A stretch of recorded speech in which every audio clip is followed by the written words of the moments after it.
네, 오늘은 먼저 취재 현장으로 이어가겠습니다. 삼성전자가 오늘 3분기 확정 실적을 발표를 했습니다. 정재훈 기자와 함께 자세히 살펴보겠습니다. 어서 오십시오. 자, 반도체 적자가 줄어들 것이라는 예상이 있었는데 어느 정도 줄었습니까? 그렇습니다. 이제 줄긴 줄었는데 뭐 그렇게 엄청 크게 줄진 않아서 약간 아쉬운 점도 있던데 어쨌든 반도체 적자 폭이 좀 축소됐다는 점에서 의미가 좀 있습니다. 먼저 좀 확정 실적 말씀을 드리면요. 매출이 67조 7천억 원, 영업이익이 2조 4천억 원 정도가 나와서 잠정 실적 집계와는 크게 차이가 나지 않는 수치를 보였고요. 말씀하신 대로 이제 가장 궁금했던 게 반도체 부문의 적자 규모였는데 3분기 이제 영업 손실이 한 3조 7천억 원 반도체 부분에서 이제 기록을 했습니다. 시장에서는 한 3조 원 중후반에서 4조 원까지 바라봤었는데 뭐 예상과는 크게 벗어나지 않는 수치를 기록했다고 볼 수 있습니다. 직전 2분기에 기록한 이제 반도체 부분의 영업 손실이 4조 3,600억 원보다는 6천억 원 정도 적자가 축소가 됐습니다. 네, 그렇군요.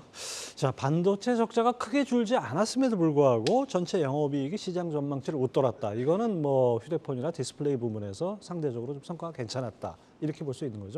그렇습니다. 잠정 실적에서 저희가 예상하기로도 스마트폰과 디스플레이가 조금 더 실적을 좀 호조를 보였을 거라고 예상했는데 그대로 좀 부문별로 반영이 된 것으로 좀 보였습니다. 뭐 스마트폰 이제 판매 호조로 이제 폴더블 스마트폰이 하반기에 신제품이 출시가 되면서 판매 호조가 있었고 무엇보다 이제 디스플레이의 아이폰 15 효과를 좀 톡톡히 본 게 컸습니다. 스마트폰 사업을 담당하는 MX 사업만 따로 떼어놓고 보면은 3분기 매출이 30조 원 그리고 영업이익이 3조 3천억 원 정도를 기록했습니다. 지난해 같은 기간과 비교하면 매출은 다소 줄었는데 이익이 좀 개선이 됐습니다. 수익성이 높은 폴더블 스마트폰 판매 비중이 확대가 되면서 이 판매 단가 자체가 좀 올랐던 게 영향이 있었던 것으로 분석이 좀 됩니다. 삼성 디스플레이는 저희가 나와서 얘기했던 대로 아이폰 15용 올레드 공급이 좀 주도를 하면서 1조 9,400억 원의 영업이익을 기록을 했습니다.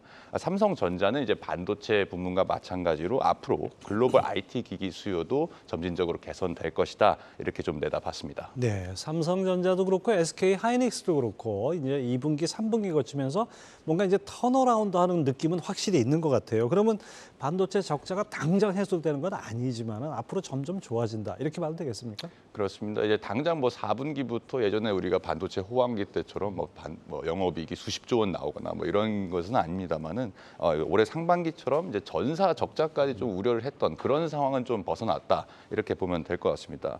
시장에서는 이제 삼성전자가 4분기에 매출 70조 그리고 영업이익은 한 3조에서 4조 원대를 기록할 것으로 내다보고 있습니다. 그러니까 3분기보다 한 1조 원 이상 늘어날 거라는 그런 예상이죠.